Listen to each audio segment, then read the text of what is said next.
বেলি, অপরাজিতা ও থোকাটগর গাছের মধ্যে ক্যালসিয়ামের ঘাটতিকে পূরণ করার জন্য এই চামচের মধ্যে রাখা সাদা রঙের জিনিসটা কিন্তু খুব সুন্দরভাবে কাজ করে। বন্ধুরা, আমাদের থোকাটগর গাছ হোক অথবা আমাদের বেলি ফুল গাছ কিংবা হোক আমাদের অপরাজিতা, মার্চ মাস থেকে শুরু করে সম্পূর্ণ অক্টোবর এবং নভেম্বর মাস পর্যন্ত এই গাছগুলো কিন্তু আমাদের ভরে ফুলকে প্রদান করতে থাকে। আর এই ফ্লাওয়ারিং স্টেজে দাঁড়িয়ে আমাদের বেলি ফুল গাছ হোক বা হোক আমাদের অপরাজিতা ফুল গাছ বা বলতে পারো প্রায় সমস্ত গ্রীষ্মকালীন গাছের মধ্যেই আমরা কিন্তু ক্যালসিয়ামের অভাবকে লক্ষ্য করতে পারি। তাই আমরা যদি মাসে একবার করে হলেও আমাদের এই সময় প্রত্যেকটা বেলি ফুল গাছ, অপরাজিতা ফুল গাছ এবং তার সঙ্গে সঙ্গে থোকাটগর ফুল গাছের মধ্যে এই সাদা বর্ণের জিনিসটাকে প্রয়োগ করে দিতে পারি, তার ফলে আমাদের গাছের মধ্যে থেমে যাওয়া গ্রোথ যেমন আবার পুনরায় শুরু হবে। এবং তার সঙ্গে সঙ্গে এই সময় আমরা প্রত্যেকটা বেলি ফুল গাছ,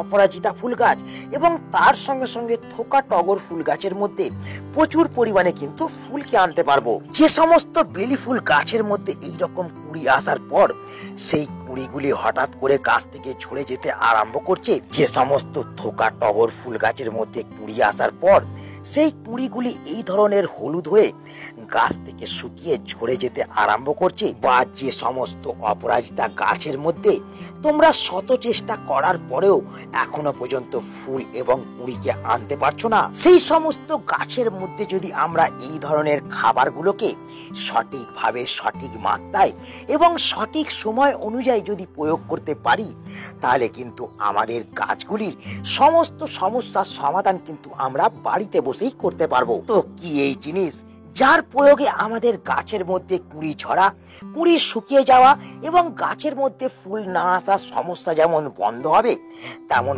গাছগুলো হয়ে উঠবে স্বাস্থ্যবান। সেটা জানতে এবং বুঝতে হতে গেলে ভিডিওটা কিন্তু শুরু থেকে শেষ পর্যন্ত তোমাদের দেখতে হবে, একটু স্কিপ করা চলবে না। এবং যারা তোমরা নতুন বন্ধু, চ্যানেলে প্রথম, তারা অবশ্যই কিন্তু চ্যানেলটাকে সাবস্ক্রাইব করে পাশে থাকা বেল আইকনটা কিন্তু অলে প্রেস করে নেবে। ডরমেন্সি পিরিয়ড কাটিয়ে ওঠার পর আমরা যদি চাই আমাদের প্রত্যেকটা বেলি ফুল গাছ, অপরাজিতা ফুল গাছ এবং থোকাটগর ফুল গাছের মধ্যে এই রকম স্বাভাবিক গ্রোথকে বজায় রাখতে, তাহলে আমাদের শুরুতেই যে কাজটাকে এই সমস্ত গাছগুলোর মধ্যে করতে হবে সেটা হলো সঠিকভাবে কিন্তু এই সমস্ত গাছগুলোকে আমাদের রোদ লাগাতে হবে। যদি আমরা দেখি তাপমাত্রা 30 থেকে 35 ডিগ্রির ভেতরে আছে, তাহলে কিন্তু আমরা গাছগুলোকে এমন একটা স্থানের মধ্যে রাখবো যে স্থানটার মধ্যে সারা দিনের রোদ্দুরটা আমাদের এই সমস্ত গাছের মধ্যে পড়তে পারে। কিন্তু আমরা যদি দেখি তাপমাত্রা 35 ডিগ্রির ওপরে যেতে শুরু করেছে, তাহলে আমাদের যেটা করতে হবে গাছগুলোকে এমন একটা স্থানের মধ্যে রাখতে হবে যে স্থানটার মধ্যে সকাল থেকে দুপুর 12টা অবধি রোদ পাবে এবং তারপর সেই গাছগুলোর মধ্যে ছাওয়া পড়ে যাবে। বন্ধুরা, মার্চ এবং এপ্রিল মাস কিন্তু আমাদের প্রত্যেকটা অপরাজিতা, বেলি এবং থোকাটগর ফুল গাছের কিন্তু একটা ফ্লাওয়ারিং স্টেজ।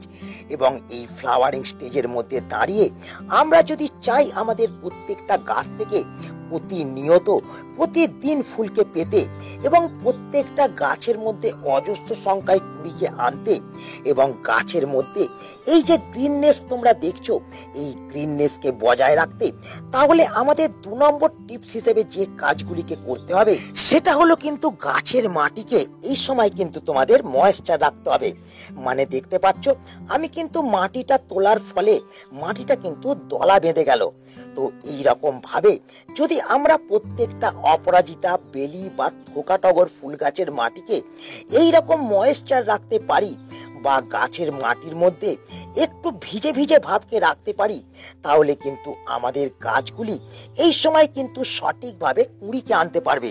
এবং এই সময় যে লক্ষ্য করা যাচ্ছে কুঁড়িগুলো আসার ফলে সেই কুঁড়িগুলো হঠাৎ করে ঝরে যাচ্ছে, গাছের পাতা শুকিয়ে যাচ্ছে এবং অধিকাংশ গাছ দুর্বল হয়ে পড়ছে, সেই সমস্যাগুলি কিন্তু আমাদের কোনো বেলি ফুল গাছ, অপরাজিতা ফুল গাছ বা থোকাটগর ফুল গাছের মধ্যে কিন্তু আর লক্ষ্য করা যাবে না। এবং এই মাটিকে ময়েশ্চার রাখার সাথে সাথে আমাদের যে পরবর্তী কাজটাকে করতে হবে সেটা হলো আমরা যখন গাছের মাটির মধ্যে সকালে এবং বিকালে জল প্রয়োগ করব, তখন কিন্তু আমাদের আমাদের শুধুমাত্র মাটিকে ময়েশ্চার করে দিলেই হবে না, তার সঙ্গে সঙ্গে যেটা করতে হবে, আমরা ঠান্ডা জলে স্প্রে দিয়ে আমরা কিন্তু এই বেলি ফুল গাছ, আমাদের অপরাজিতা ফুল গাছ এবং তার সঙ্গে সঙ্গে আমাদের কিন্তু থোকা টগর ফুল গাছের মধ্যে আমাদের ভালো করে কিন্তু গাছগুলোকে স্নান করিয়ে দিতে হবে। ফলে যেটা হবে, গাছের পাতার মধ্যে যেমন এই সময় কোনো রোগ পোকার আক্রমণ হবে না, তেমন গাছের মধ্যে এই রকম কিন্তু গ্রিননেসকে তোমরা লক্ষ্য করতে পারবে। যেমন তোমরা দেখতে পাচ্ছ, আমার প্রত্যেকটা গাছের মধ্যে কিন্তু সবুজ পাতায় ভরা এবং তার সঙ্গে সঙ্গে কিন্তু গাছের মধ্যে কুড়ি আসতেও শুরু করেছে। তো এই রকম গ্রিননেসকে যদি আমরা গাছের মধ্যে বজায় রাখতে পারি, তবেই কিন্তু আমরা আমাদের গাছগুলোকে এই সময় সুস্থ রাখতে পারবো। গাছ থেকে আমরা ভরে কিন্তু ফুল পেতে পারবো। যদি এই গ্রিননেস গাছের মধ্যে না থাকে, তাহলে কখনোই কিন্তু আমাদের গাছ থেকে আমরা ফুল পাবো না এবং ধীরে ধীরে গাছগুলো কিন্তু নষ্ট হতে আরম্ভ হয়ে যাবে। এবং তার সঙ্গে সঙ্গে যে পরবর্তী কাজটাকে আমরা করব, সেটা হলো আমরা আমাদের গাছের মাটিকে প্রত্যেক 4 থেকে 5 দিন অন্তর অন্তর খুশে আমরা কিন্তু এই রকম একটু ঝুরঝুরে এবং উর্বর রাখবো। ফলে যেটা হবে, গাছের মাটির মধ্যে সঠিকভাবে কিন্তু বাতাস চলাচল করবে, গাছের শিকড় এক্ষেত্রে দ্রুত হারে বৃদ্ধি হবে এবং গাছের শিকড় বৃদ্ধি হওয়ার ফলে গাছ কিন্তু মাটি থেকে সঠিকভাবে অক্সিজেন এবং সমস্ত ধরনের পুষ্টিমৌলকে কিন্তু ইনটেক করতে পারবে। ফলে গাছের বৃদ্ধি বিকাশ হওয়ার পাশাপাশি গাছের মধ্যে আমরা কিন্তু প্রচুর পরিমাণে এই সময় ফুলকে আনতে পারবো। এই গ্রীষ্মকাল যেহেতু আমাদের প্রত্যেকটা থোকা টগর, বেলি এবং অপরাজিতা গাছের মধ্যে ফুল আসার সময়, তাই এই সময় যখন গাছের মধ্যে কুড়ি আসতে শুরু করে, তখন কিন্তু আমরা নানান রকমের সমস্যা আমাদের এই সমস্ত গাছের মধ্যে কিন্তু লক্ষ্য করতে পারি। প্রধানত যে সমস্যাগুলোকে লক্ষ্য করা যায়, সেটা হলো আমাদের গাছের মধ্যে এই যে কুড়ি আসছে, এই কুড়ি আসার পর আমরা লক্ষ্য করতে পারি সেই কুড়িগুলি হঠাৎ করেই কিন্তু গাছের মধ্যে শুকিয়ে পড়তে আরম্ভ করে।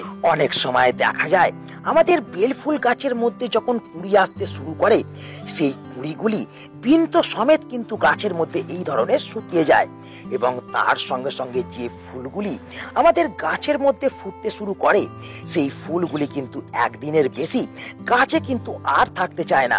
ফুল ফোটা মাত্রই গাছ থেকে ঝরে পড়তে আরম্ভ করে এবং তার সঙ্গে সঙ্গে আমাদের অপরাজিতা গাছের মধ্যেও যখন এই ধরনের কুড়ি আসতে শুরু করে, সেই ছোট ছোট কুড়িগুলিও গাছের মধ্যে কিন্তু হঠাৎ করে শুকিয়ে যেতে আমরা লক্ষ্য করতে পারি। তো বন্ধুরা, এই সমস্ত সমস্যার পেছনে যে প্রধান কারণটা আছে, সেটা হলো গাছের মধ্যে ম্যাগনেসিয়ামের অভাব। তো এই ম্যাগনেসিয়ামের অভাবকে পূরণ করার জন্য হলো এই চিনির দানা বা ম্যাগনেসিয়াম সালফেটকে কিন্তু আমরা গাছের মধ্যে প্রয়োগ করতে পারি। তো আমরা যদি এই ম্যাগনেসিয়াম সালফেটকে প্রত্যেক 10 দিন অন্তর অন্তর আমাদের প্রত্যেকটা গাছের মাটির মধ্যে আমরা 1 চামচ করে এই গ্রীষ্মকালে ছড়িয়ে দিতে পারি, তাহলে যেটা হবে, আমাদের গাছের মধ্যে কিন্তু কখনোই পাতা ফ্যাকাশে হয়ে যাওয়ার সমস্যা লক্ষ্য করা যাবে না। গাছের মধ্যে কুড়ি কিন্তু শুকিয়ে পড়বে না। তার সঙ্গে সঙ্গে এই সময় আমাদের গাছগুলো যে ঝিমিয়ে পড়ার সমস্যা আমরা লক্ষ্য করতে পারি, সেই সমস্যাও কিন্তু গাছের মধ্যে কখনোই আসবে না। গাছের ডালপালা এবং পাতা যেমন সবুজ চকচকে থাকবে, তেমন গাছের প্রত্যেকটা কুড়ি থেকে আমরা প্রচুর পরিমাণে কিন্তু ফুলকে এই সময় পেতে পারবো। কিন্তু কুড়ি আসার আগের স্টেজে যদি আমাদের প্রত্যেকটা অপরাজিতা, বেলি এবং থোকা টগর ফুল গাছকে যদি পৌঁছাতে হয়, তাহলে কিন্তু শুরু থেকেই আমাদের এই সমস্ত গাছের মধ্যে কিন্তু বিশেষ কেয়ারকে নিতে হবে এবং আমাদের গাছ যখন ডেভেলপমেন্ট পিরিয়ডে থাকবে, তখন কিন্তু আমাদের গাছের এই যে ডালপালাগুলো দেখছো, এই ডালপালাগুলোকে কিন্তু আমাদের মোটা এবং বলিষ্ঠ করে তুলতে হবে এবং তার সঙ্গে সঙ্গে গাছের মধ্যে ফুল আনার জন্য গাছকে একটা কিন্তু ট্রেস দিতে হবে এবং গাছকে আলাদা একটা এনার্জি প্রদান করতে হবে, যাতে গাছ প্রচুর পরিমাণে কুড়ি আনতে পারে এবং সেই কুড়িগুলি যাতে সঠিকভাবে ফুটিয়ে ফুলে পরিণত করতে পারে। তো তার জন্য আমাদের যে জিনিসটার প্রয়োজন, সেটা হচ্ছে গাছের মধ্যে ক্যালসিয়ামের প্রয়োগ। তো আমরা যদি এই সময় গাছকে ক্যালসিয়াম জাতীয় খাবারকে প্রয়োগ করতে পারি, তাহলে আমরা দেখব গাছের এই যে কাণ্ডগুলো, এই কাণ্ডগুলো কিন্তু মোটা এবং বলিষ্ঠ হয়ে উঠবে। এবং যত আমাদের গাছের কাণ্ড মোটা এবং শক্তপোক্ত হবে, তত কিন্তু গাছ আমাদের প্রত্যেকটা ডাল থেকে আমাদের কিন্তু ফুলকে প্রদান করতে পারবে। বন্ধুরা, আমার হাতের মধ্যে এই যে সাদা বর্ণের তরল দ্রবণটাকে তোমরা দেখছো, এই ঘরোয়া দ্রবণটাকে প্রয়োগ করলে আমরা আমাদের অপরাজিতা বেলি এবং তার সঙ্গে সঙ্গে থোকা টগর ফুল গাছের মধ্যে সঠিকভাবে কিন্তু ক্যালসিয়ামের যোগান দিতে পারবো। তো বন্ধুরা, এই জিনিসটা আর কিছুই নয়, এটা হলো বন্ধুরা আমাদের চাল ধোয়া জল। যে চাল ধোয়া জলকে আমরা প্রত্যেক দিন ফেলে দিই, কিন্তু এই চাল ধোয়া জলকে যদি আমরা সঠিকভাবে আমাদের প্রত্যেকটা অপরাজিতা বেলি এবং থোকা টগর ফুল গাছের মধ্যে প্রয়োগ করতে পারি, তাহলে শুধুমাত্র আমরা গাছের মধ্যে ক্যালসিয়াম নয়, তার সঙ্গে সঙ্গে নাইট্রোজেন, ফসফরাস, পটাশিয়াম, ম্যাগনেসিয়াম এবং আয়রনকেও কিন্তু প্রোভাইড করতে পারবো। বন্ধুরা, এই চাল ধোয়া জলকে কিন্তু আমরা ডিরেক্টলি গাছের মাটির মধ্যে কিন্তু প্রয়োগ করতে পারি। কিন্তু তোমরা যদি চাও, তাহলে কিন্তু তোমরা একটা পাত্রের মধ্যে অর্ধেকটা চাল ধোয়া জল নেবে এবং অর্ধেকটা তার সঙ্গে তোমরা কিন্তু নর্মাল জলকে মিশিয়ে নেবে। এবং মিশিয়ে নেওয়ার পর তোমরা কিন্তু তোমাদের গাছের রিকোয়ারমেন্ট অনুযায়ী তোমরা কিন্তু প্রয়োগ করে দেবে। এবং এই খাবারটাকে তোমরা প্রত্যেক 6 থেকে 7 দিন অন্তর অন্তর কিন্তু ব্যবহার করতে পারবে। এক্ষেত্রে তোমরা সকালে কিংবা বিকালে যে কোনো সময় কিন্তু এই কাজটাকে করতে পারো। কিন্তু বন্ধুরা, এই তরল দ্রবণটার পাশাপাশি আমরা আরো একটি জিনিস থেকে কিন্তু ক্যালসিয়ামকে পেয়ে থাকি। সেই জিনিসটা হলো বন্ধুরা এটা। তো তোমরা আমাদের যে জিনিসটা এই সময় দেখছো, এটা হলো বন্ধুরা চুন। যে চুন জমির মধ্যে ব্যবহার করা হয়, সেই চুনকেই তোমরা কিন্তু এক্ষেত্রে ব্যবহার করবে একটি ক্যালসিয়ামের উৎসের জন্য। এই চুনকে ব্যবহার করার জন্য আমাদের প্রথম যে নিয়মটাকে মানতে হবে, সেটা হলো মাসে একবারের বেশি আমরা এই চুনকে কিন্তু আমাদের অপরাজিতা বেলি, থোকা টগর বা কোনো ধরনের গাছের মাটির মধ্যে কিন্তু প্রয়োগ করা চলবে না। এবং তার সঙ্গে সঙ্গে যেটা মাথায় রাখতে হবে, আমাদের এই চুনকে কিন্তু টব অনুযায়ী ব্যবহার করতে হবে। এমনটা নয় যে আমরা কম প্রয়োগ করব, বা এমনটা নয় যে আমরা গাছের মধ্যে বেশি প্রয়োগ করব। তাই আমরা যেটা করব, আমাদের প্রত্যেকটা 10 থেকে 12 ইঞ্চি টবের জন্য আমরা কিন্তু এক্ষেত্রে যেটা করব, আমরা কিন্তু 3 থেকে 4 গ্রাম চুনকে কিন্তু ব্যবহার করব। এবং তার থেকে যদি ছোট টব হয়, তাহলে আমরা যেটা করব 1 থেকে 1.5 গ্রাম কিংবা 2 গ্রাম চুনকে কিন্তু ব্যবহার করব। তোমরা দেখতে পেলে আমার এই টবটা কিন্তু একটা 10 ইঞ্চির টব, এবং এই টবের মধ্যে আমি কিন্তু 3 থেকে 4 গ্রাম চুনকে কিন্তু ব্যবহার করেছি। মোটামুটি ধরে রাখো 4 গ্রামকেই আমি ব্যবহার করেছি। তো এই চুনকে ব্যবহার করার পর আমাদের যেটা করতে হবে, সঙ্গে সঙ্গে গাছের মাটির মধ্যে কিন্তু ভরে জলকে প্রয়োগ করে দিতে হবে, যাতে এই চুন গুলো মাটির কোনায় কোনায় যাতে পৌঁছে যেতে পারে। তো আমরা যদি এই সময় আমাদের প্রত্যেকটা অপরাজিতা বেলি এবং থোকা টগর ফুল গাছের মধ্যে এই কয়েকটি কাজকে করতে পারি, এবং আমরা যদি ঘরোয়া ক্যালসিয়ামকে প্রত্যেক সময় নিয়মিতভাবে আমাদের গাছের মধ্যে প্রয়োগ করতে পারি, তাহলে আমাদের এই সময় গাছের মধ্যে যেমন প্রচুর পরিমাণে ফুল আসতে লক্ষ্য করা যাবে, তেমন একটিও কুঁড়ি বা ফুল কিন্তু গাছ থেকে ঝরে পড়বে না। গাছের পাতা সবুজ চকচকে থাকবে, গাছের ডালপালা মোটা এবং বলিষ্ঠ হয়ে উঠবে, এবং প্রত্যেকটা গাছ থেকে আমরা 1000-এরও বেশি কিন্তু ফুলকে পেতে পারবো। তো তাই আজ এই ভিডিওটাকে এখানেই আমি শেষ করছি। আশা করি এই ভিডিওটা তোমাদের সকলের কাজে লেগেছে। যদি ভিডিওটা ভালো লাগে, তাহলে অবশ্যই ভিডিওটাকে কিন্তু একটা লাইক করে দেবে, তোমাদের বন্ধুদের কাছে শেয়ার করে দেবে, এবং যারা নতুন বন্ধু, চ্যানেলে প্রথম, কার্তিক হর্টিকালচারকে কিন্তু অবশ্যই সাবস্ক্রাইব করে রাখবে। তো দেখা হচ্ছে আবার একটা নতুন ভিডিওতে।